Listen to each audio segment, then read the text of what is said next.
বিসমিল্লাহির রহমানির রহিম। আজকে হচ্ছে 5 মে, 5ই মার্চ 2026।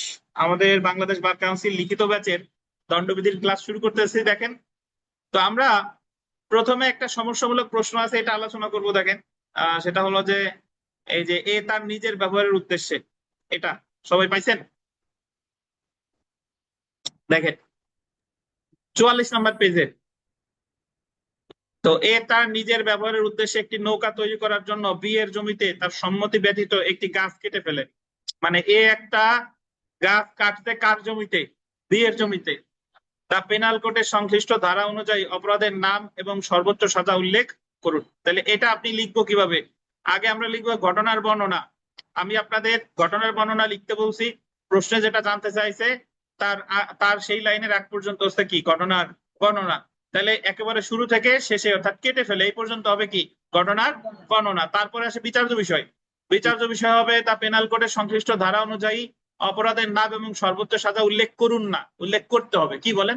উল্লেখ কি করতে হবে? এটা আমি ভাষায় লিখবো, উল্লেখ বা আলোচনা করতে হবে। এখন আইনগত পর্যালোচনার মধ্যে আমি আমার এই সমস্যাটা পড়ে যা বুঝেছি সেটা হবে কি আইনগত পর্যালোচনা। উদাহরণস্বরূপ বলা যায়, আমরা জানি এই জায়গা কি সংগঠিত হয়েছে, মনে মনে তো ভেবে আছে চুরি হয়েছে।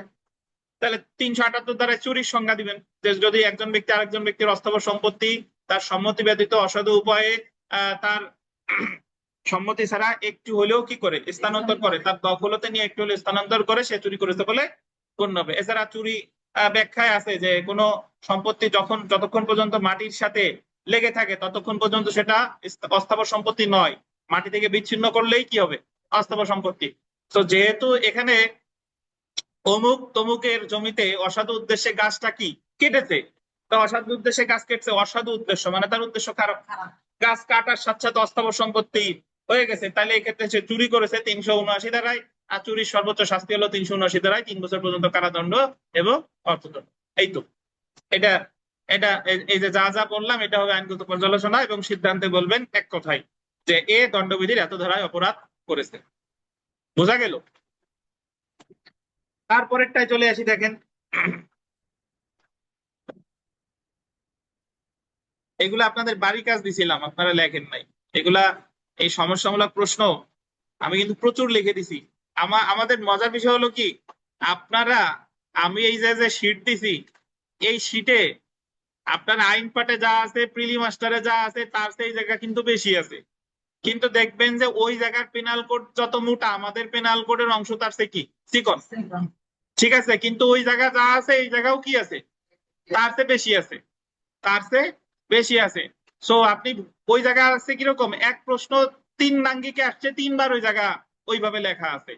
সো ওই ধরনের বই পড়তে আমি নিষেধ করি না, কিন্তু আপনি যখন এই শীট এটা আমরা যখন পড়বো তাহলে তো এরপর একটা বই ধরেন। মানে আমি আপনাদের যে লেকচার শিট দিছি 7 সাবজেক্টের, এই 7 সাবজেক্টের লেকচার শিট অনলাইনে হয়তো বা সবাই পান নাই, যারা যারা ভর্তি হয়েছেন তারা পাইছেন। তো এই 7 সাবজেক্টের লেকচার শিট যদি কেউ আত্মস্থ করতে পারে, এরপরে আপনি বাজারের যে কোনো একখান লিখিত বই ধরেন, দেখবেন যে ওই জায়গায় যা যা আছে আপনি সব কি অলরেডি পারেন। সেজন্য 10 জনের কথা অনুসরণ করার দরকার নাই, 10 খান বই পড়ার দরকার না, হয় আমি যা দিছি তাই পড়েন, নাহলে যে কোনো একখান বই পড়েন, কিন্তু একসাথে 2 জিনিস পড়ার দরকার নাই। আচ্ছা, এখন দেখেন আমরা পরের প্রশ্নটা পড়ি। একটি মামলায় একজন অভিযুক্তের বিরুদ্ধে দ্য পেনাল কোডের আন্ডারলাইন করেন 379 এবং 411 ধারায় চার্জ গঠিত হয়। এখন 379-তে আছে কি চুরি করা, আর 411-তে কি আছে চোরাই মাল গ্রহণ। অভিযুক্তের বিরুদ্ধে দোষ প্রমাণিত হয়, বিজ্ঞ ম্যাজিস্ট্রেট তাকে 379 ধারায়, কত ধারায় 379 ধারায় 2 বছরের সশ্রম কারাদণ্ড এবং 411 ধারায় 6 মাসের সশ্রম কারাদণ্ড দিতে, মানে তারে চুরির শাস্তিও দিছে, চোরাই মাল গ্রহণের শাস্তিও দিছে। উক্তরূপ কারাদণ্ড সঠিক হয়েছে কি সংশ্লিষ্ট আইনের বিধান উল্লেখে উত্তর দিন। তো এখানে আমরা রকিবুল সাহেব বলেন তো ঘটনার বর্ণনা কোন পর্যন্ত লিখবো ভাই রকিবুল সাহেব?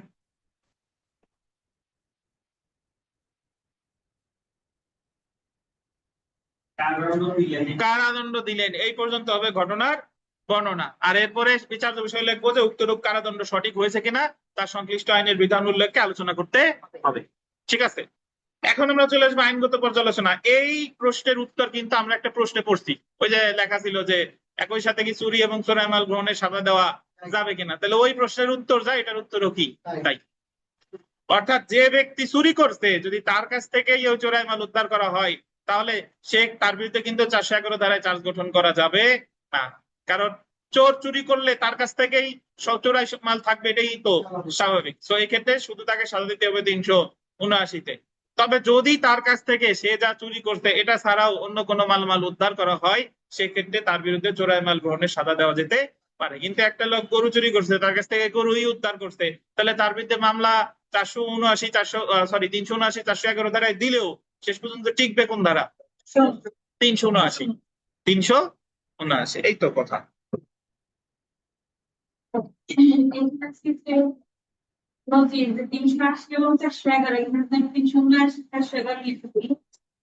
না, 379 যা আছে 380-র ভিতর তো সেই উপাদান আছে, বরং তার চেয়ে একটু বেশি বেশি আছে।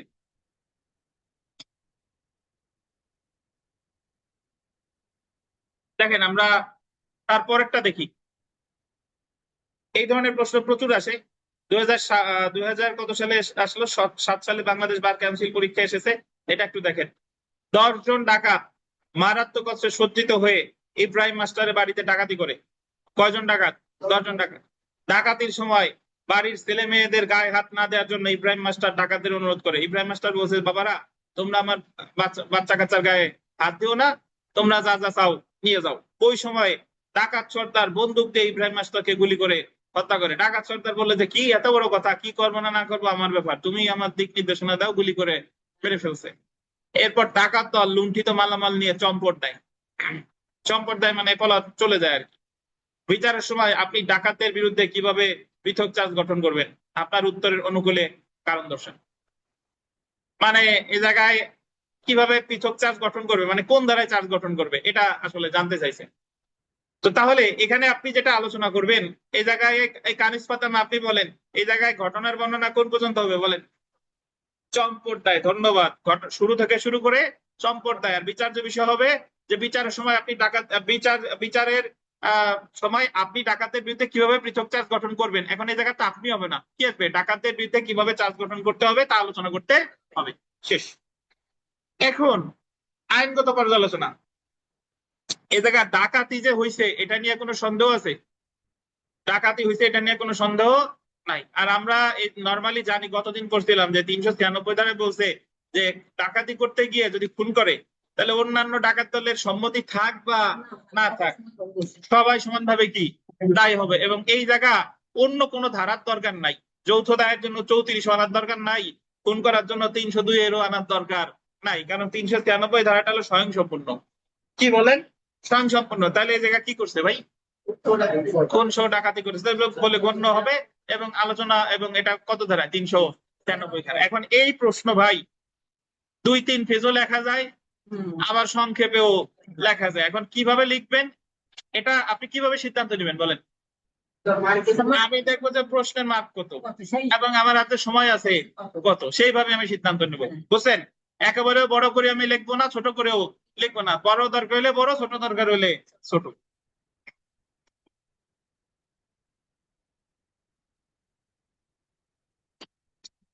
তারপরে চলে আসি, দেখেন আবারও 396 ধারারই, এটাও একটু পড়ি, নাহলে না পড়ে দিলে আপনারা একা একা খুলবেন না। দেখেন, কয়েকজন ডাকাত কয়ের বাড়িতে ডাকাতি করে। আচ্ছা, ডাকাতির সংজ্ঞা জানেন না এই জায়গা কেউ আছেন? এই বিশ্বজিৎ ওঝা সাহেব, ডাকাতির কাকে বলে বলেন? হ্যাঁ,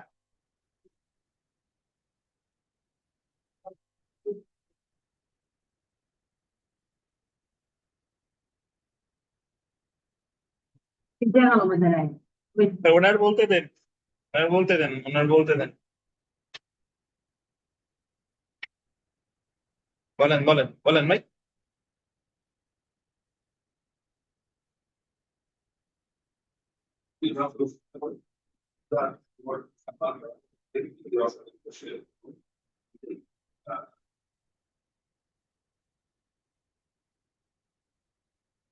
আপনার জন্য পানিশমেন্ট আছে। আপনি এই পর্যায়ে আইসা যদি কোনো কিছু বলতে হলে আপনার ভাবা লাগে, তাহলে বুঝতে হবে ওই জিনিস আপনি বুঝেন নাই।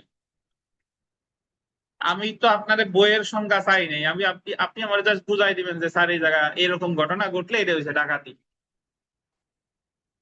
বলবেন যে 5 বা ততোধিক ব্যক্তি দস্যুতা করলে, তাহলে সেটা তারা কি বলে? ডাকাতি। 5 বা ততোধিক ব্যক্তি 4 জন পর্যন্ত করলে দস্যুতা, আর ওই 5 জন মিলে দস্যুতা করলে কি? ডাকাতি। সহজ কথা। এখন দস্যুতা আবার কাকে বলে? দস্যুতা চুরি করার সময় মৃত্যু আঘাত, বেআইনি বাধা দিলে, উদ্যোগ নিলে, চেষ্টা করলে। আর বলপূর্বক গ্রহণের সময় মৃত্যু আঘাত বা বেআইনি বাধা দিলে, চেষ্টা করলে বা উদ্যোগ নিলে, তখন সেটা হয়ে যায় কি? দস্যুতা। আর দস্যুতা যখন 5 জন ব্যক্তি মিলে করে তারা কি বলে? ডাকাতি। তা আপনারা জিজ্ঞেস করছে, আপনি বলবেন স্যার 5 জনে মিলে দস্যুতা করলে তারা কি বলে? ডাকাতি। 5 জনে মিলে ছিনতাই করছে, কি হয়ে গেছে? ডাকাতি। এই তো ডাকাতি।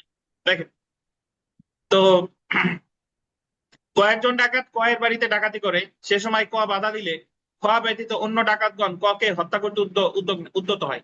এই জায়গায় দেখেন, ডাকাতি করতে গেছে, ক বাধা দিছে, তখন খ ব্যতীত অন্যান্য ডাকাতগণ, মানে খও একজন কি ডাকাত, খ ছাড়া অন্যান্য ডাকাতগণ পরে হত্যা করতে উদ্যত হয়েছে। খ তাদের নিষেধ করে, কিন্তু অন্য ডাকাতগণ শেষ পর্যন্ত ককে কি করে? হত্যা করে। খ একজন ডাকাত, সে বলতেছে ভাই আমরা ডাকাতি করতে আসছি, আমরা ডাকাতি করে যাই, খুন খারাপি করার দরকার নাই, কিন্তু তার কথা শোনে নাই। এখানে ক্ষয়ের কোনো শাস্তি হবে কি? সংশ্লিষ্ট বিষয় উল্লেখপূর্বক যুক্তি সহ উত্তর দিন। এটা যদি আপনি আইনের ছাত্র না হয়ে এই প্রশ্ন যদি আপনি অন্য কারো কাছে যাই জিজ্ঞেস করেন, ম্যাক্সিমাম বলবে যে ক্ষয়ের কোনো অপরাধ হয় নাই, বা অপরাধ হলেও সে হালকা সাজা পাবে, আর অন্যরা পাবে খুনের সাজা। বাট এই জায়গায় আইন কি বলে? আইন বলতেছে 396 ধারায় যে আপনি ডাকাতি করতে গিয়ে যদি একজনও খুন করে, অন্য কারো সম্মতি নাই, তবুও সবাই সমানভাবে দায়ী হবে। তাহলে এই জায়গায় সবাই কি সমানভাবে তাই হবে? তাহলে ক্ষয়ের শাস্তি কি কত ধারায় চার্জ গঠিত হবে? ক্ষয়ের বিরুদ্ধে 396 ধারায়। বুঝছেন? তাহলে আবির সাহেব বলেন তো, এখানে ঘটনার বর্ণনা কোন পর্যন্ত হবে ভাই?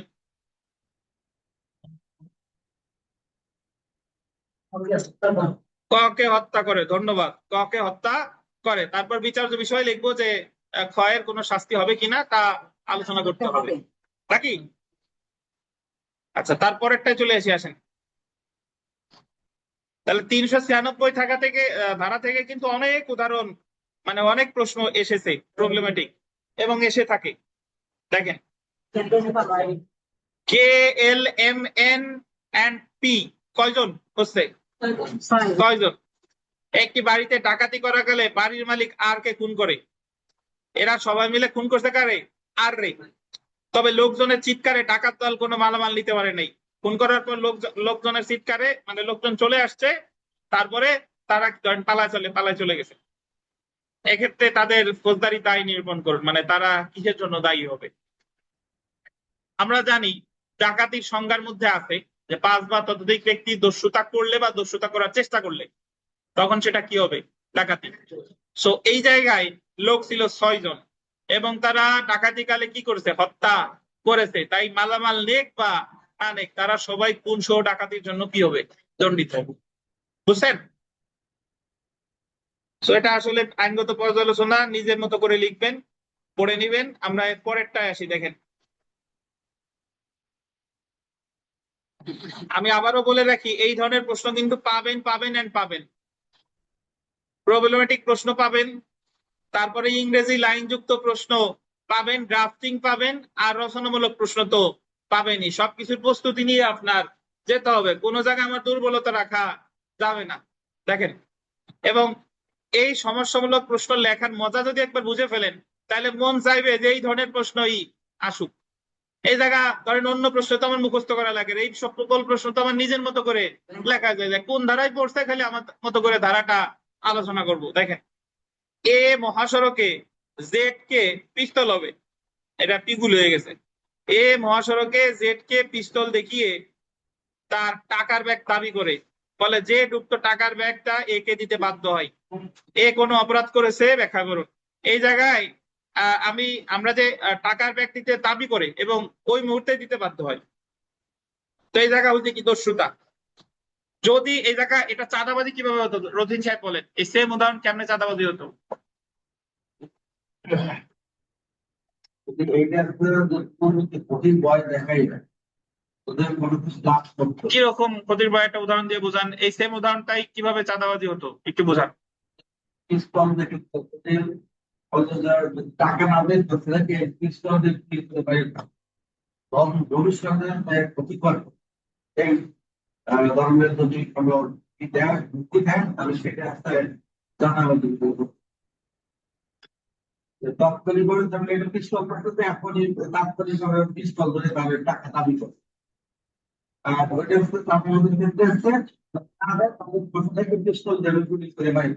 দেখেন চাঁদাবাজির ক্ষেত্রে ওই মহাসড়কে যদি দেখাও হতো, বলতো যে এতদিনের মধ্যে দিবা, এতদিনের মধ্যে দিবা, নাইলে তোমার ছেলেরে কিন্তু হত্যা করব বা তোমারে হত্যা করব, তখন এটা হয়তো হলো এক্সটর্শন, বলপূর্বক গ্রহণ বা জোরপূর্বক আদায় বা চাঁদাবাজি।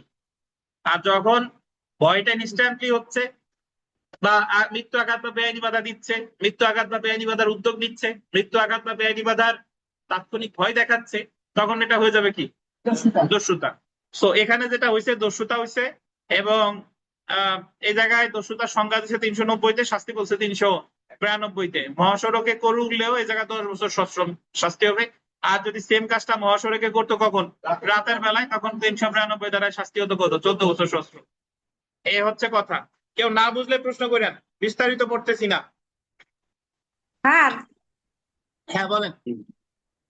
আমি ওই KLMNOP পিটা গেল কোথায় স্যার, ওইটা বুঝাই দেন একটু। ওই যে ডাকাতি তার উত্তরটা স্যার, KLMNOP এবং পি যেটা ওইটারটা। ওই জায়গায় পি যোগ করে দেবেন। আচ্ছা ঠিক আছে স্যার।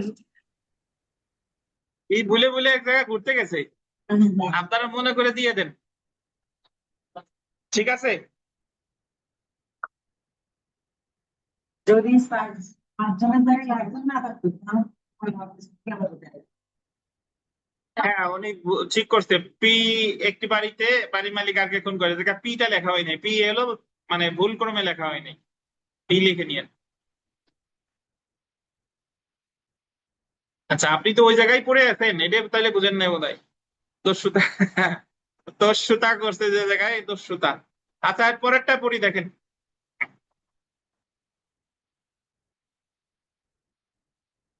ক নির্দিষ্ট অবস্থায় খকে ধরে রেখে প্রতারণামূলক ভাবে ক্ষয়ের সম্মতি ব্যতীত ব্যতি রেখে তার পোশাকতে টাকা ও রত্ন নিয়ে নেয়। এই কাজ করার জন্য ক ইচ্ছাকৃত ভাবে খকে অন্যায়ভাবে নিয়ন্ত্রণ করে। ক কোনো অপরাধ করেছে, ওই যে ভাই কি করছে, এই জায়গা দস্যুতা করছে, মানে বাধা দিয়ে তার কাছ থেকে টাকা পয়সা যা ছিল সব নিয়ে নিছে। তো এই জায়গা কি করছে, দস্যুতা করছে। দস্যুতার সংজ্ঞা দিবেন, শাস্তি দিবেন, শেষ। কোনো প্রশ্ন আছে কিনা কারো? এই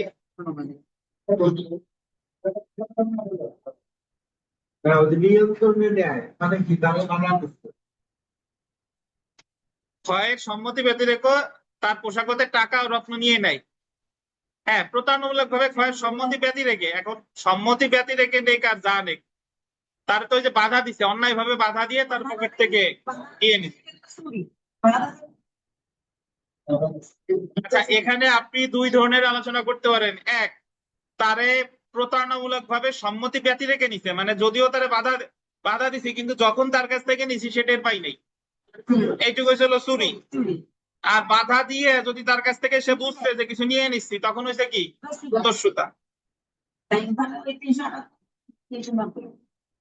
যা লিখবেন সব সঠিক, কিন্তু কিছু জায়গা লিখে আসতে হবে। মানে আপনি আপনার এই জায়গায়, আমি একটা কথা বলি শুনেন, এই জায়গায় যদি আপনি অন্য কিছু লেখেন তাতেও আপনারা শূন্য দেবে না, কিন্তু অন্য কিছু যে লিখছেন সেটার জন্য তো আপনার একটা যুক্তি থাকবে যে কেন এটা অন্য অপরাধ হলো, যুক্তি দেখাইতে হবে, ঠিক দেখেন। সো আমরা চলে আসি 13 নম্বর প্রশ্নে, আসেন।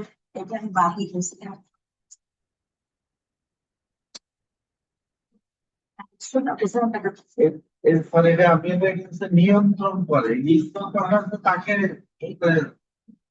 অন্যায়ভাবে নিয়ন্ত্রণ করে। আসেন সামনে আগাই, বলছি যা লেখছেন ঠিক আছে, কোনো ভুল নাই। দেখেন আমরা চলে আসি দণ্ডবিধি সংশ্লিষ্ট ধারাসমূহ উল্লেখপূর্বক পৃথক উদাহরণ সহ প্রতারণা ও অপরাধমূলক বিশ্বাসভঙ্গ বিশ্লেষণ করুন। কি কি চাইছে? প্রতারণা আর অপরাধমূলক বিশ্বাসভঙ্গ, criminal breach of trust. So আমরা আগে প্রতারণা পড়ার আগে, এই বাকিগুলো পরে পড়বো, আগে প্রতারণা পড়ার আগে আগে একটা এই জায়গায় যেটা প্রশ্নে নাই সেটা একটু পড়বো। তো সেই জন্য আগে আপনাকে আমি বলে দেই, অপরাধজনক বিশ্বাসভঙ্গ পরে পড়বো, আগে আসেন এখানে। আপনি 48 নম্বর পেজে আছেন, 48।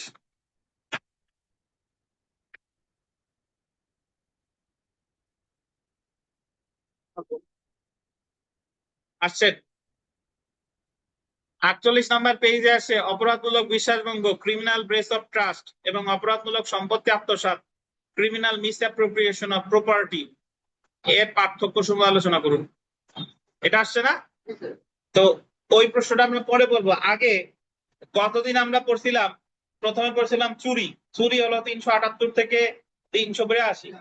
তারপরে পড়ছিলাম বলপূর্বক আদায় বা এক্সটর্শন, 383 থেকে 389। দস্যুতা হলো আপনার, দস্যুতার ডাকাতি হলো 390 থেকে 402।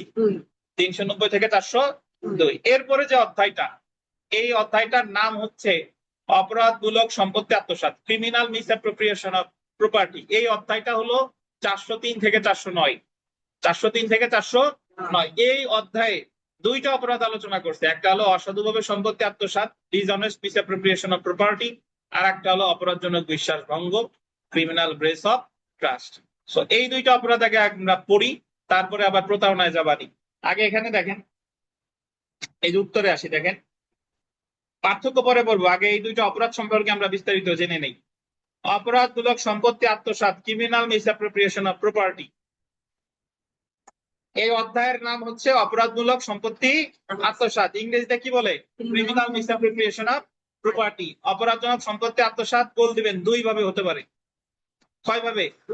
দুই ভাবে। একটা হলো অসাধুভাবে সম্পত্তি আত্মসাৎ, অসাধুভাবে সম্পত্তি আত্মসাৎ, এটার ইংরেজিতে বলে, ইংরেজি পরে আসতেছি। অসাধুভাবে সম্পত্তি আত্মসাৎ, এটার পাশে ব্র্যাকেটে লেখেন 403 ও 404, 403 ও 404 ধারা। এই শীট আনেন নাই?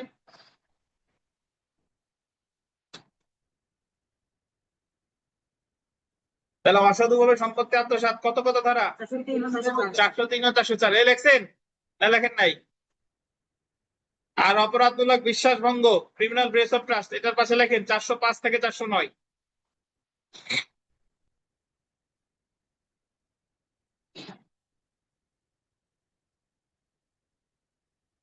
পাঁচ থেকে 409, 405 থেকে 409। তো এখন আমরা জানবো যে অসাধুভাবে সম্পত্তি আত্মসাৎ আসলে কাকে বলে। আপনি যদি চুরি, দস্যুতা, ডাকাতি বুঝে থাকেন তাহলে এটা বোঝা খুব ইজি। অসাধুভাবে সম্পত্তি আত্মসাৎ, আগে একটু মনে করেন যে চুরির ক্ষেত্রে কি যার সম্পত্তি চুরি করছিলেন তার সম্মতি ছিল? ছিল না। চাঁদাবাজির ক্ষেত্রে সম্মতি ছিল, বাট সম্মতি আদায় করছেন কিভাবে? ভয় দেখাইয়া। দস্যুতার ক্ষেত্রে সম্মতি ছিল, কিভাবে আদায় করছেন? ভয় দেখাইয়া। ডাকাতির ক্ষেত্রেও সম্মতি আদায় করছেন কিভাবে? ভয় দেখাই। আর এই আত্মসাতের ক্ষেত্রে সম্মতি থাকতেও পারে, নাও পারে। এই অপরাধটায় সম্মতি থাকতেও পারে, নাও পারে। তো আত্মসাৎ বলতেছে যদি আপনি কোনো জিনিস মৃত ব্যক্তির কাছ থেকে নেন, মৃত ব্যক্তির দখল থেকে নিলে সেটা চুরি না, সেটা আত্মসাৎ। যে সম্পত্তিটা হারানো অবস্থায় পাইছেন কিন্তু প্রকৃত মালিককে খোঁজার চেষ্টা করেন নাই, এটাও কি? আত্মসাৎ। আর কারো কাছ থেকে তার সম্মতি সহ কোনো জিনিস নেওয়ার পরে আর কোনোদিন ফেরত দেন নাই, এটাও কি? আত্মসাৎ। তাহলে মৃত ব্যক্তির কাছ থেকে নিলে কি? আত্মসাৎ। হারানো বস্তু পাইলে মালিককে যদি খোঁজার চেষ্টা না করেন কি হবে? আত্মসাৎ। আর তার কাছ থেকে সম্মতি নিয়ে নিছেন, একটা বই বিথিকার কাছ থেকে নিছে যে বিথিকা আমার 5,000 টাকা ধার দেন, এক সপ্তাহের মধ্যে দিয়ে দিব, আর জীবনও বিথিকার টাকা পরিশোধ করি নাই, এটা হলো অসাধুভাবে সম্পত্তি আত্মসাৎ। বুঝছেন? আর বিথিকার টাকা যদি ওনার পার্স থেকে ওনার সম্মতি ছাড়া নিয়ে নিতাম তাহলে তো চুরি।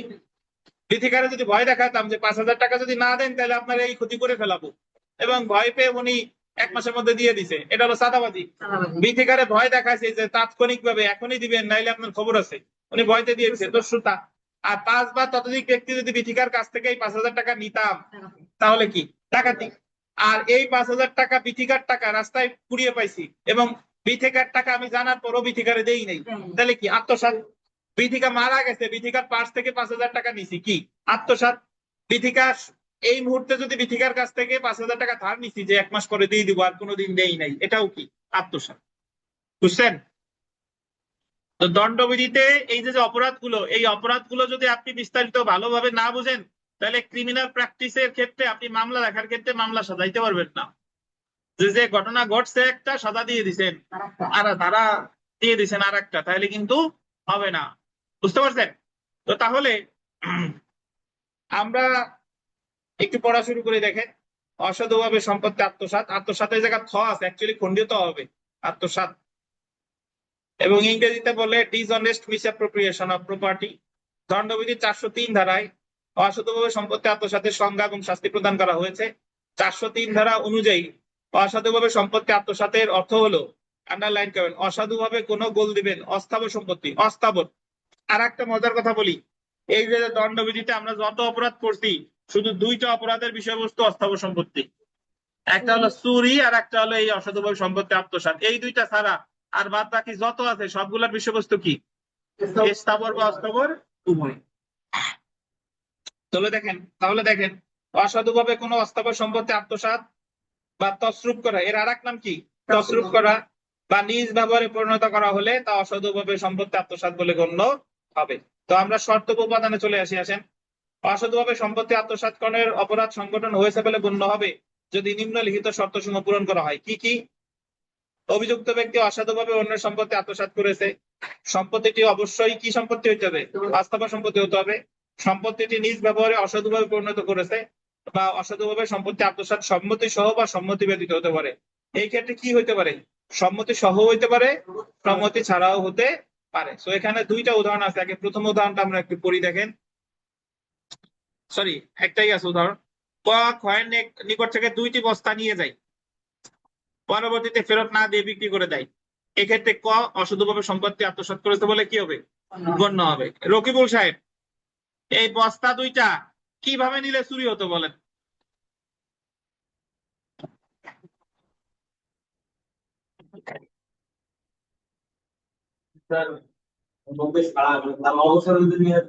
তার সম্মতি ছাড়া নিয়ে গেলে কি হতো? চুরি হতো। চাঁদাবাজি হতো কিভাবে?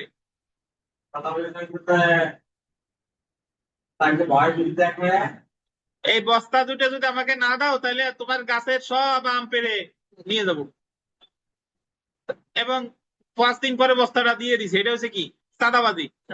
আর দস্যুতা? একজনের দস্যুতা হয় না ভাই? একজনের কথাই বলেন, কিভাবে ভাই? এই সেম উদাহরণের দস্যুতা কিভাবে হতো সেটা বলেন আমারে।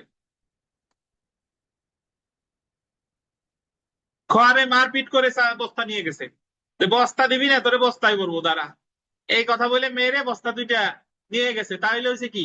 দস্যুতা। আর এই বস্তা যদি 5 জন ব্যক্তি মারপিট করে নিয়ে যেত, হতো কি? ডাকাতি। আর বস্তা রাস্তায় কুড়িয়ে পাইছে যে অমুকের বস্তা, কিন্তু জীবনেও ফেরত দেয় নাই, আত্মসাৎ। তার কাছ থেকে বস্তা ধার নিছিলাম যে ভাই আমি চাল ঢুকাবো, বস্তা দাও, 2 মাস পরে দিয়ে দিবো, আর জীবনে দেয়নি, এটাও কি? আত্মসাৎ। বুঝছেন? তাহলে আত্মসাৎ সম্মতি সহ হতে পারে, সম্মতি কি ছাড়া হতে পারে। আমরা এখানে ব্যাখ্যা পড়বো, দেখেন 3টা ব্যাখ্যা আছে, ছোট ছোট ব্যাখ্যাগুলো একটু পড়ি। দেখেন ব্যাখ্যা 1, প্রাথমিকভাবে সৎ উদ্দেশ্যে সম্পত্তি গ্রহণ অসাধুভাবে আত্মসাৎকরণ না, বরং সৎ উদ্দেশ্যে সম্পত্তি গ্রহণ করে বা পেয়ে পরবর্তীতে অসাধুভাবে সম্পত্তি নিজ ব্যবহারে পরিণত করা অসাধুভাবে সম্পত্তি আত্মসাৎকরণ বলে কি হবে? গণ্য হবে। যেমন ক রাস্তায়, তার মানে দেখছেন প্রাথমিকভাবে আপনি রাস্তায় একটা জিনিস পেলেই এটা আত্মসাৎ হয় নাই, কিন্তু রাস্তায় পাওয়ার পরে যার জিনিস তারে আপনি দেওয়ার চেষ্টা করেন নাই, তখন হয়ে গেছে কি? আত্মসাৎ। ক রাস্তায় 1000 টাকা পেল এবং মালিককে সেটা ফেরত দেবে বলে গ্রহণ করলো, কিন্তু টাকা ফেরত না দিয়ে নিজ ব্যবহারে পরিণত করলো। ক যখন টাকাটা গ্রহণ করেছে ততক্ষণ পর্যন্ত কোনো অপরাধ করে নাই, কিন্তু যখন টাকাটা নিজ ব্যবহারে কি করেছে? পরিণত করেছে, তখন ক টাকাটা অসাধুভাবে আত্মসাৎ করেছে বলে গণ্য হবে। বুঝছেন কিনা? ব্যাখ্যা 2 দেখেন, যদি এমন হয় যে অভিযুক্ত ব্যক্তি সাময়িক সময়ের জন্য অসাধুভাবে সম্পত্তিটা ব্যবহার করেছে, সাময়িক সময় মানে আপনি একটা ওই বস্তা পাইছেন, সেম বস্তার উদাহরণ দেই, বস্তার মালিক জানেন যে অমুক, কিন্তু ভাবছেন যে আগে আমি 1 মাস আমার চাল এই বস্তায় রেখে নিই, 1 মাস ব্যবহার করে নিই, তারপরে ওই বস্তা ফেরত দেবো আনি, এবং পরবর্তীতে মালিককে ফেরত দিয়েছে, সেই ক্ষেত্রে অভিযুক্ত ব্যক্তি সম্পত্তি অসাধুভাবে আত্মসাৎ করেছে বলে কি হবে? গণ্য হবে। তবে সরল বিশ্বাসে ব্যবহার করলে অসাধুভাবে আত্মসাৎ বলে কি হবে না? গণ্য হবে না। বুঝছেন? তো তাহলে আপনি যদি বস্তা বিক্রি নাও করেন, কিন্তু বস্তা যদি সাময়িক সময়ের জন্য জেনে শুনে ব্যবহার করেন, তবুও সেটা কি হবে? অসাধুভাবে সম্পত্তি আত্মসাৎ। ব্যাখ্যা 3 দেখেন। মৃত ব্যক্তির দখলী সম্পত্তি অসাধুভাবে নিজ ব্যবহারে পরিণত করলে তা অসাধুভাবে সম্পত্তি আত্মসাৎকরণ বলে গণ্য হবে। কার সম্পত্তি? মৃত ব্যক্তির সম্পত্তি। মৃত ব্যক্তির সম্পত্তি আবার বললেন না যে স্যার মৃত ব্যক্তির সম্পত্তি আবার কেমনে নেয়? বিথিকা বলেন তো মৃত ব্যক্তির সম্পত্তি কিভাবে নেয়?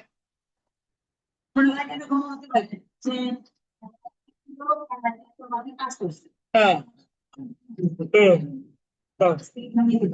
হতে পারে। হ্যাঁ, আসার আগে তার সোনার চেন ছিল গলায়, বা টাকা পয়সা ছিল, নিয়ে গেছে। ধন্যবাদ। তো মৃত ব্যক্তির কাছ থেকে কিছু নিলে সেটা চুরি হবে না, সেটা কি হবে? অসাধুভাবে সম্পত্তি আত্মসাৎ। দেখেন শাস্তিতে চলে আসি আমরা। দণ্ডবিধির আন্ডারলাইন করবেন 403 ধারা অনুযায়ী অসাধুভাবে সম্পত্তি আত্মসাৎকরণের শাস্তি হলো যে কোনো বর্ণনার কারাবাস, যা কত 2 মাস পর্যন্ত হতে পারে, বা অর্থদণ্ড বা উভয়। জি ভাই? হ্যাঁ 2 বছর, সরি 3 বছর, 2 বছর। তাইলে এই জায়গায় শাস্তি কত? 2 বছর। পাশে লিখে রাখেন জামিনযোগ্য। এই দণ্ডবিধিতে 2 বছর হইলেই জামিনযোগ্য। বুঝছেন? দণ্ডবিধির সাজা 2 বছর হইলেই সেটা কি? জামিনযোগ্য।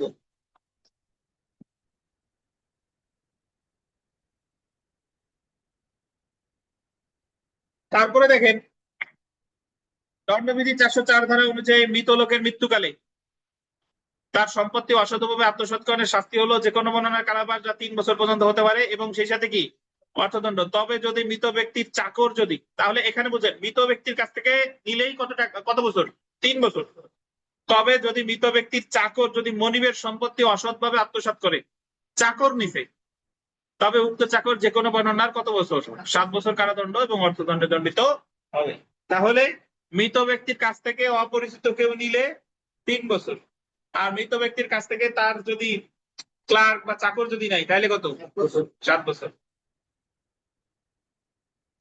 এখানে একটা মজার বিষয় শুনেন, সেটা হলো এই অসাধুভাবে সম্পত্তি আত্মসাৎ এর সংজ্ঞা এবং শাস্তি দুটাই আলোচনা করছে কত ধারায়? 403 ধারায়। সাধারণত যে ধারায় সংজ্ঞা আলোচনা করছে, শাস্তি আলোচনা করছে, তার চেয়ে একটু পরে গিয়ে, যেরকম চুরির সংজ্ঞা দিচ্ছে 378, শাস্তি 379, দস্যুতার সংজ্ঞা 390, শাস্তি দিচ্ছে 392, কিন্তু এই জায়গায় আত্মসাতে সংজ্ঞাও 403, শাস্তিও 403। তাহলে অসাধুভাবে সম্পত্তি আত্মসাৎ কি বুঝতেন রকিবুল সাহেব? অসাধুভাবে সম্পত্তি আত্মসাৎ কাকে বলে বলেন?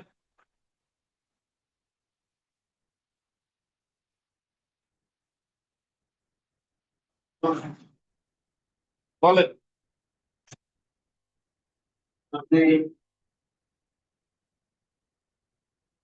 অনলাইনে একজন বলেন তো ভাই, অনলাইনে একজন বলেন, অনলাইনে যে কোনো একজন বলেন অসাধুভাবে সম্পত্তি আত্মসাৎ কিভাবে ডিফাইন করবেন, ডেফিনেশন দেন।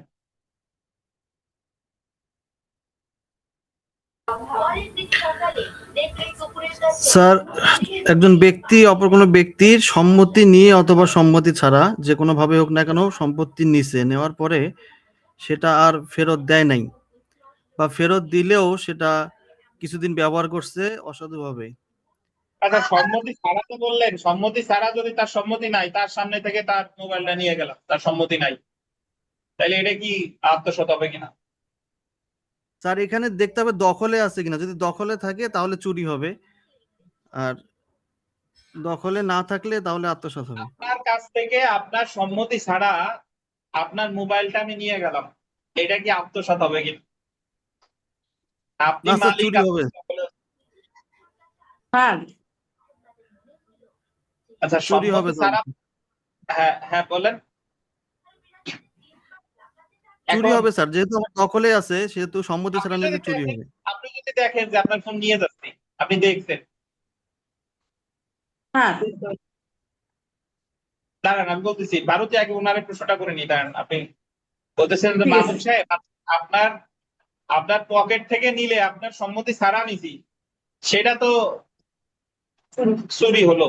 আর সম্মতিটা আপনি আপনার পকেট থেকেই নিছেন, আপনি টেরও পাইছেন।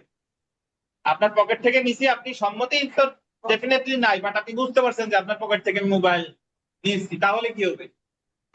তাহলে স্যার নেওয়ার পরে, নেওয়া পর্যন্ত কিছুই হয় নাই, তবে নেওয়ার পরে যদি ফেরত না দেই তাহলে আত্মসাৎ হবে, সম্পত্তি আত্মসাৎ। ফেরত না দিই এর দস্যুতা হয় না? একজনের মোবাইল যদি আরেকজন টান দিয়ে নিয়ে যায়, কি হয়েছে? চিন্তাই বা দস্যুতা।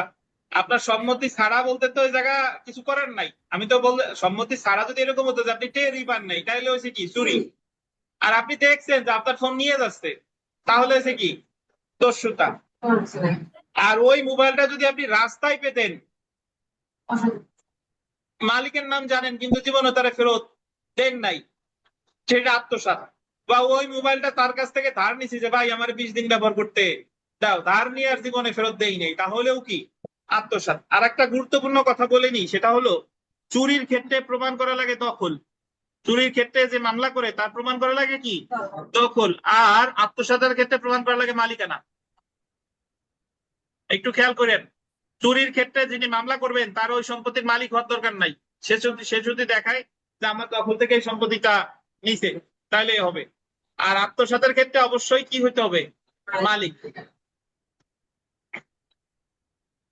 হ্যাঁ ভারতী বলেন, ভারতী। হ্যাঁ আমিও ওইটাই বুঝছি স্যার, মাঝখানে আমার কারেন্ট চলে গেছে। ওই যে অসাধুভাবে সম্পত্তি আত্মসাৎ বলতে অসাধুভাবে হইতে হবে, অন্যের অস্থাবর সম্পত্তি হইতে হবে, আর আত্মসাৎ করলে বা নিজের ব্যবহারে যদি পরিণত করে। আর একটা, আর যেটা বলছেন যে হচ্ছে ওই যে যদি কুড়িয়ে পাওয়া সম্পত্তি আত্মসাৎ হ্যাঁ, অপরাধ হবে না, কুড়িয়ে পাওয়া কিন্তু গেলেও ধরা পর্যন্ত কোনো অপরাধ হয় নাই, কিন্তু মালিকরে যদি খুঁজে বের করার চেষ্টা না করে তাহলে আবার আত্মসাৎ। জি, আত্মসাৎ। হ্যাঁ স্যার বুঝছি স্যার। ওকে, এখন আমরা বিশ্বাসভঙ্গটা পড়বো। আসেন, বিশ্বাসভঙ্গ আছে উপরে। বিশ্বাসভঙ্গ আমি যেটা বলি সেখানে আসেন। বিশ্বাসভঙ্গ আছে হলো 46 নম্বর পেজে চলে আসেন। 46 নম্বর পেজের বিশ্বাসভঙ্গ নিচে পাইছেন?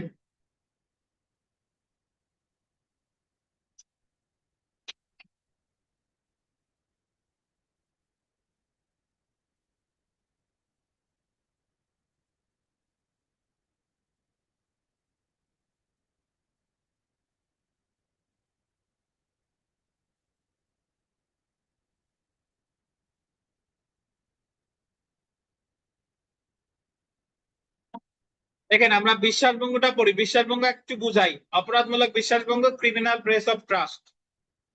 শুনেন, বিশ্বাসভঙ্গের মধ্যেও আত্মসাৎ থাকে, তবে এই আত্মসাৎটা করা হয় বিশ্বাসের সম্পর্কের ভিত্তিতে।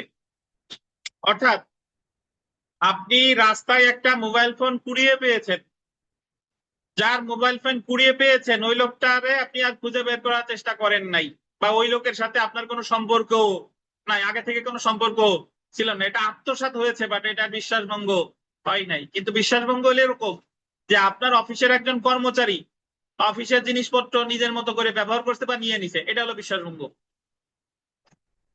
একজন লোক তার কিছু ফার্নিচার, সে ইংল্যান্ডে গেছে ধরেন পড়ালেখার উদ্দেশ্যে, ফার্নিচার একজন ভাড়া ভৃত্যরে দেখতে দিয়ে গেছে যে এই 1 বছর তুমি আমার এই বাসাটা দেখাশোনা করবা, ফার্নিচার দেখাশোনা করবা, আমি আসার পরে তোমার বেতন দিয়ে আমি আমার বাসা বুঝে নিব। তাহলে এই ভৃত্যর সাথে ওই লোকের কিসের সম্পর্ক আছে? বিশ্বাসের সম্পর্ক বা চুক্তিগত সম্পর্ক। উনি যখন 1 বছর পর ইংল্যান্ড থেকে আসলেন, আসার পরে দেখলো যে অনেক ফার্নিচার নাই, অনেক ফার্নিচার খুঁজেই পাওয়া যাচ্ছে না, বা ভেঙে গেছে, বা অবহেলার কারণে নষ্ট হয়ে গেছে। তাহলে এই ক্ষেত্রে কি হয়েছে? বিশ্বাস, অপরাধজনক বিশ্বাস ভঙ্গ। বা ফার্নিচার যদি ওই ভৃত্য তার বাসায় নিয়ে যেতে থাকে, এটা প্রথমে হয়েছে আত্মসাৎ, পরে হয়েছিল বিশ্বাস ভঙ্গ। এখন এটা আবার আপনি চুরিতে ফেলতে পারবেন না। বিশ্বাসভঙ্গ আর চুরির মধ্যে সূক্ষ্ম পার্থক্য আছে। আবির সাহেব শুনেন, যে লোকটা ওই কর্মচারী, যদি এরকম হতো যে লোকটা দেশেই আছে, তিনি অফিসে গেলে ওই কর্মচারী বিভিন্ন সময় বাসার ফার্নিচার এক এক করে নিয়ে যায়, এটা হলো চুরি। এটা হলো কি? চুরি। আর ওই ফার্নিচার গুলো দেখাশোনার দায়িত্ব পুরোপুরি যদি ওই চাকর বা ভৃত্যের উপর থাকে এবং সেই সময়ে যদি এক এক করে সরিয়ে ফেলে, তখন এটা হয়ে যাবে কি? বিশ্বাসভঙ্গ। বুঝতে পারলেন? আপাত দৃষ্টিতে দুইটাই চুরি মনে হবে, যে অমুক একটা সরাইছি, দুইটাই কিন্তু চুরি, বাট অ্যাকচুয়ালি কিন্তু চুরি একটা, বিশ্বাসভঙ্গ একটা। অর্থাৎ যখন কোন জিনিসপত্র আপনারই দেখাশোনার দায়িত্ব দেয় এবং আপনি যখন নিয়ে নেন, তখন ওটাই যাবে বিশ্বাসভঙ্গ।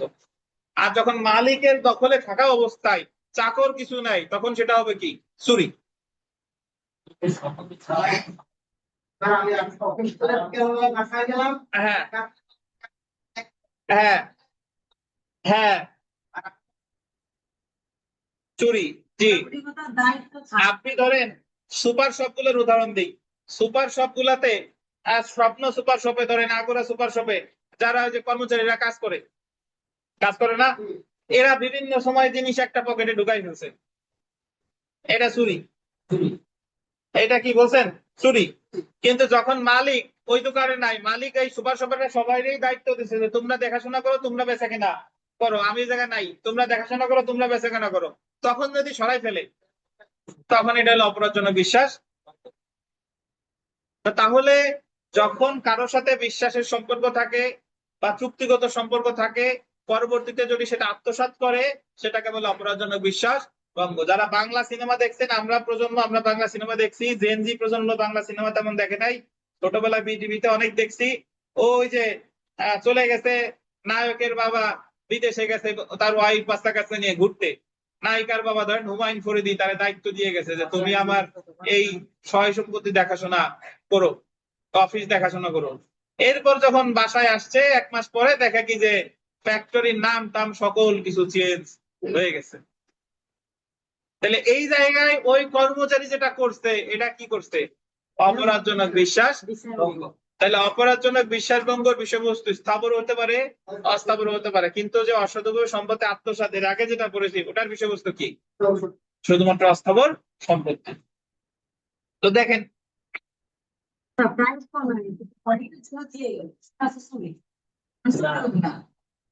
ক্ষণিকের জন্য কিরকম দিচ্ছে উদাহরণ দেন।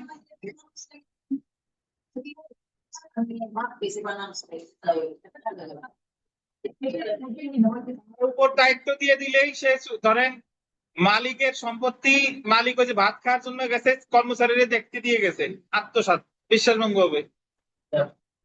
কারণ ওটা ওই মুহূর্তে তার দখলে ছিল, তারটা সে নিছে, মানে ওই মুহূর্তে সাময়িক সময়ের জন্য মালিক সেই ছিল, আত্মসাৎ। মালিকই দায়িত্বে আছে, কিন্তু বিভিন্ন সময় কর্মচারীরা এদিক সেদিক করে ফেলে, সরাই ফেলে, সেটা হচ্ছে চুরি। দেখেন, অপরাধমূলক বিশ্বাসভঙ্গকে ইংলিশ আইনে, এটা আন্ডারলাইন করেন, অপরাধমূলক বিশ্বাসভঙ্গকে ইংলিশ আইনে এমবেজেলমেন্ট বলে। এমবেজেলমেন্ট পাইছেন? দেখেন, এর আগে আমরা মিথ্যা সাক্ষ্য দানটা ইংলিশ আইনে কি বলে, রকিবুল সাহেব? মিথ্যা সাক্ষ্য দানটা ইংলিশ আইনে কি বলে? ব্যাটারি কোন সাইজের, ট্রিপল এ না ডাবল এ না গোল ব্যাটারি?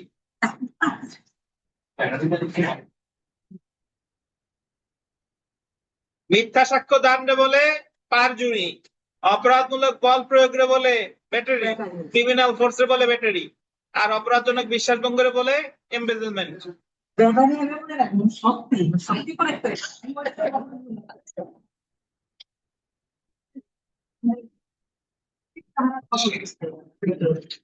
আচ্ছা দেখেন, দণ্ডবিধি 405 ধারা অনুযায়ী কোন ব্যক্তি কোন সম্পত্তির বা সম্পত্তির উপরে, আন্ডারলাইন করবেন, স্থাবর বা অস্থাবর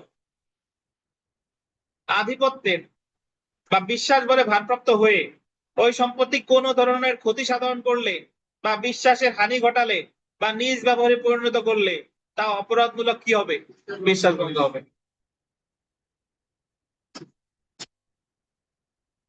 উপাদান বা শর্ততে আসে, কোন ব্যক্তিকে অপরাধমূলক বিশ্বাসভঙ্গের জন্য দায়ী করতে হলে নিম্নলিখিত বিষয়গুলো প্রমাণ করতে হবে। অভিযুক্ত ব্যক্তিটি বিশ্বাস করে সম্পত্তি কি পেয়েছিল, উক্ত সম্পত্তি সে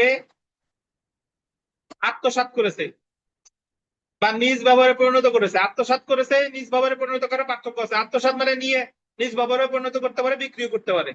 আর নিজ ব্যবহারে পরিণত করা মানে হলো সে নিজে ব্যবহার করতেছে, বিক্রি টিক্রি করে নাই, নিজে ব্যবহার করতেছে বা ব্যবহার করতেছে একই। বা হস্তান্তর করেছে, হস্তান্তর মানে হলো তার শালারে দিয়ে দিছে যে আমি দুলাভাই নিয়ে আসছি, তুমি এটা দেখাশোনা করো, এই মোটরসাইকেল খান তুমি চালাও। এটাও কি হয়ে গেছে, বিশ্বাস ভঙ্গ হয়েছে। তারপর দেখেন ট্রাস্ট সংক্রান্ত কোন চুক্তি ভঙ্গ করে যে এরূপ কাজ করেছে, ট্রাস্ট সংক্রান্ত চুক্তি। ট্রাস্ট সংক্রান্ত চুক্তি কাকে বলে ভাই? যখন কোন ব্যক্তি ট্রাস্ট, একজন ব্যক্তি ট্রাস্ট গঠন করে দিছে, তার সকল সম্পত্তি, এই ধরেন রাকিবুল সাহেবের সকল সম্পত্তি তিনি একটা ট্রাস্ট গঠন করে দিয়ে দিছে, ট্রাস্টি দিছে হলো রথিন সাহেবরে। তাহলে এই জায়গা ট্রাস্টের মূল মালিক ছিল হলো, মূল মালিক হচ্ছে রাকিবুল, কিন্তু ট্রাস্টি এই মুহূর্তে ট্রাস্টি হচ্ছে রথিন সাহেব। এবং রথিন সাহেবের দায়িত্ব হচ্ছে যে ট্রাস্টকৃত সম্পত্তি থেকে যে যে টাকা পয়সা উপার্জিত হবে তার 50 ভাগ হচ্ছে রাকিবুল সাহেবের ছেলে মেয়েরে দেবে, বেনিফিশিয়ারি তারা, আর 50 ভাগ দিবে এতিমখানারে। কিন্তু রথিন সাহেব করছে কি, 50 ভাগই দেয় আর বাকি 50 ভাগ উনি নিজের জন্য খরচ করে। সো এই ক্ষেত্রে কি হয়েছে, এটা অপরাধজনক বিশ্বাস ভঙ্গ। শুনেন নাই সাবেক প্রধানমন্ত্রী বেগম খালেদা জিয়ার বিরুদ্ধে মামলা হয়েছিল জিয়া অরফানেজ ট্রাস্ট মামলা, শুনছেন হয়তো নাকি? তার বিরুদ্ধে অভিযোগ ছিল যে তিনি ট্রাস্টের এত টাকা আত্মসাৎ করছে। তাহলে তিনি ছিলেন ওই ট্রাস্টের কি ট্রাস্টি। তো অবশ্যই এই সত্য মিথ্যা পরের ব্যাপার, আমি জাস্ট মামলার রেফারেন্সটা দিচ্ছি। আর এগুলা আমি মনে করি যে রাজনৈতিক ব্যক্তির নামে যে মামলাগুলোই হোক না কেন, এর 100টার মধ্যে 98টা মামলা মিথ্যা। তাতে সে সরকারি দলের হোক আর বেসরকারি দলের হোক, রাজনৈতিক ব্যক্তিত্বের বিরুদ্ধে মামলা হয় মিথ্যা মামলা, শুধুমাত্র তাদের কি করার জন্য, হয়রানি করার জন্য। তাতে সেটা শেখ হাসিনার বিরুদ্ধে হোক আর খালেদা জিয়ার বিরুদ্ধে হোক। আচ্ছা আসেন উদাহরণ দেখেন। একজন গুদাম রক্ষক ভ্রমণে যাওয়ার সময় কে গুদামে রাখা আসবাবপত্র দেখাশোনা করার জন্য বিশ্বাস করে দায়িত্ব দেয় এবং বলে যে ফিরে আসার পরে তার মজুরি দিলে তার আসবাবপত্র ফেরত দিবে। এখানে একটা পার্থক্য দেখেন। ধরেন পলাশ হচ্ছে গুদাম রক্ষক, এখন পলাশের কাছে মালামাল রাখতে দিছে কে? বলছে যে তুমি এগুলা দেখে শুনে রাখো, আমি আসার পরে তোমার যখন মজুরি দেবো তুমি আমার জিনিসপত্র আমার কি দিবা, ফেরত দিবা। ফিরে আসার আগেই আসবাবপত্র বিক্রি করে দেয়। এক্ষেত্রে অপরাধমূলক বিশ্বাসভঙ্গ করেছে, কারণ সে বিশ্বাস করে দায়িত্ব পেয়ে উক্ত সম্পত্তি কি করেছে, আত্মসাৎ করেছে। বুঝেন নাই বোধ হয়? তাহলে বিশ্বাসভঙ্গের মধ্যে আত্মসাৎ আছে, কিন্তু আত্মসাতের মধ্যে বিশ্বাসভঙ্গ নাই। বুঝেন কিনা? অসাধুভাবে সম্পত্তি আত্মসাৎ আর বিশ্বাসভঙ্গের পার্থক্য খুঁজি আমরা। আসেন, অসাধুভাবে সম্পত্তি আত্মসাৎ শুধুমাত্র অস্থাবর সম্পত্তির ক্ষেত্রে, আর অপরাধজনক বিশ্বাসভঙ্গ স্থাবর অস্থাবর উভয়। সংজ্ঞাগত দিবেন, ধারাগত দিবেন, তারপরে এটার শাস্তি বেশি এটার শাস্তি কম। এটার ইংলিশ আইনে আলাদা কোনো নাম নাই, এটার ইংলিশ আইনে বলে কি, এমবেজলমেন্ট। সকল অপরাধজনক বিশ্বাসভঙ্গের মধ্যে আত্মসাৎ থাকে, কিন্তু সকল আত্মসাতের মধ্যে বিশ্বাসভঙ্গ থাকে না। এটার ইংরেজিতে বলে ডিসঅনেস্ট মিসঅ্যাপ্রোপ্রিয়েশন অফ প্রপার্টি, এটার ইংরেজিতে বলে ক্রিমিনাল ব্রেস অফ ট্রাস্ট। এটা জামিনযোগ্য 2 বছর যেহেতু এটা জামিনযোগ্য, আর 3 বছর যেহেতু সাজায় পড়বো এটা হচ্ছে জামিন অযোগ্য। তো এরকম 7-8টা পার্থক্য কিন্তু অনায়াসে একটার সাথে আর একটা হয়ে যায়। তো এজন্য আপনারা কেউ কষ্ট করে পার্থক্যগুলো মুখস্থ করতে যাবেন না। আমি জাস্ট দেখবো যে 2টা অপরাধের পার্থক্য আসছে, ওই 2টা অপরাধ সম্পর্কে যদি আমি ভালোভাবে জানি তাহলে পার্থক্য তৈরি করা কিন্তু কোনো কি না, বিষয় না। আমরা শাস্তিতে আসি। দেখেন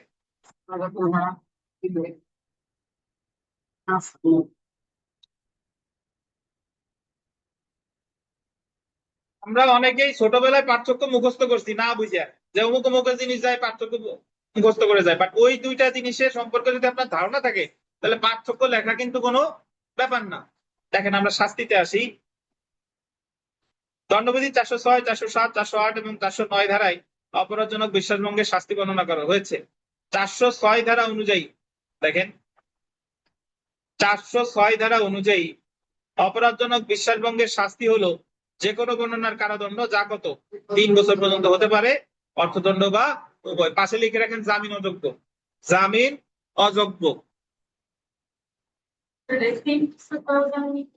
হ্যাঁ, তো বলো না 2 বছর মধ্যে।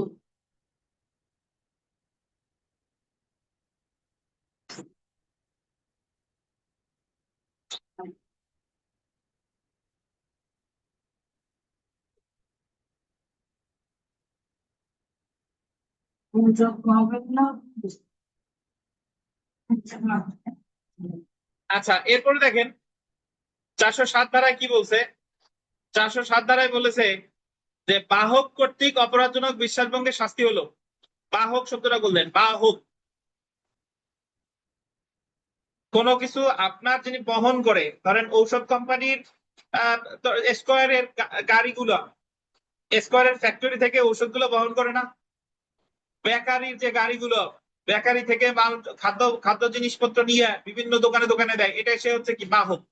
তাহলে বাহক যদি বিশ্বাসভঙ্গ করে, বাহক যদি কোনো কিছু আত্মসাৎ করে, তার শাস্তি হবে কত ধারায়? 407 ধারায়। বাহক কর্তৃক অপরাধজনক বিশ্বাসভঙ্গের শাস্তি হলো যে কোনো বর্ণনা কারাদণ্ড, যা কত 7 বছর পর্যন্ত হতে পারে, এবং সেই সাথে কি অর্থদণ্ড।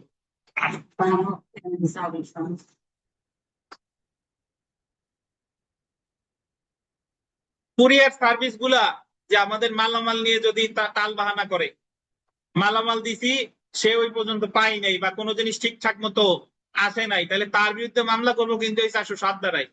কারণ তার সাথে আমার চুক্তিগত সম্পর্ক কখন হলো বলেন তো? যখনই ওই যে পাঠাইলাম ওই সময় তো কি হয়ে গেছে, চুক্তি হয়ে গেছে। আচ্ছা 408 ধারা দেখেন। 408 ধারা অনুযায়ী কেরানি বা চাকর কর্তৃক অপরাধজনক বিশ্বাসভঙ্গের শাস্তি হলো যে কোনো বর্ণনার কারাদণ্ড, যা কত 7 বছর। আমাদের দণ্ডবিধিতে কেরানি চাকরের কথা যে জায়গায় আসছে সে জায়গায় শাস্তি হয়ে গেছে 7 বছর। এই বিশ্বজিৎ যা বলেন, চাকর বা কেরানি যদি চুরি করে শাস্তি কত দাঁড়ায়? কত? চুরি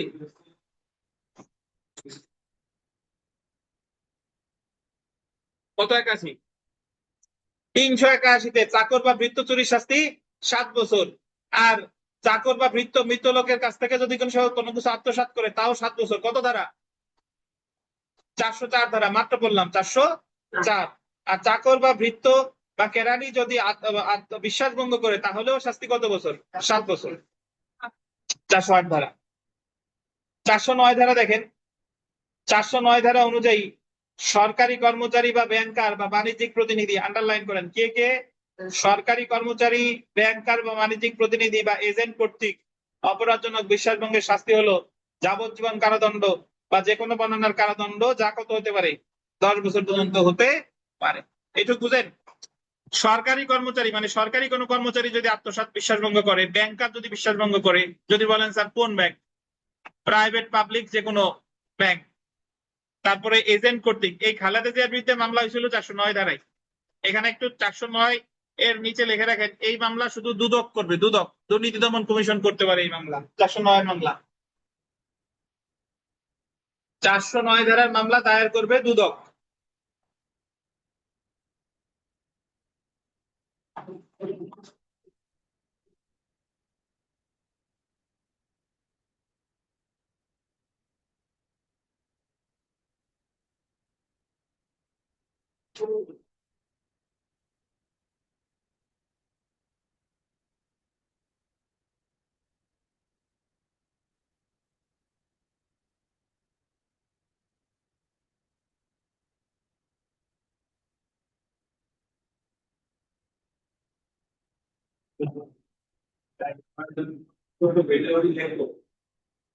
কোথায় লিখবেন?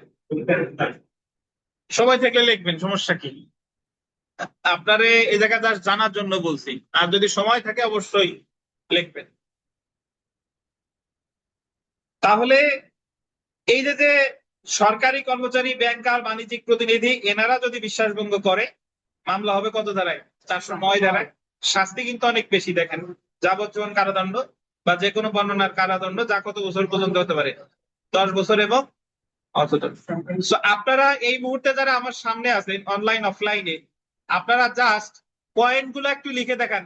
যারা অনলাইনে আছেন তারা এই চ্যাট বক্সে লিখে দেখাইলে হবে বা মেসেঞ্জারে লিখে দেখান, আপনারা টাইপ করে দেখান যে কার কয়টা পার্থক্য হয়। পার্থক্য বিস্তারিত লেখা লাগবে না, কিভাবে লিখবেন, সংজ্ঞাগত, ধারাগত, এরকম কয়টা পয়েন্ট বানাইতে পারেন এই আত্মসৎ আর বিশ্বাসভঙ্গ থেকে। জাস্ট পয়েন্ট গুলা অনলাইনে যারা আছেন এই জুমের চ্যাট বক্সে লিখলেও হবে বা মেসেঞ্জারে লিখলেও হবে, জাস্ট পয়েন্ট গুলা টাইপ করে আমরা দেখান যে কে কয়টা পয়েন্ট বানাইতে পারেন পার্থক্যের আত্মসৎ আর বিশ্বাসভঙ্গের মধ্যে।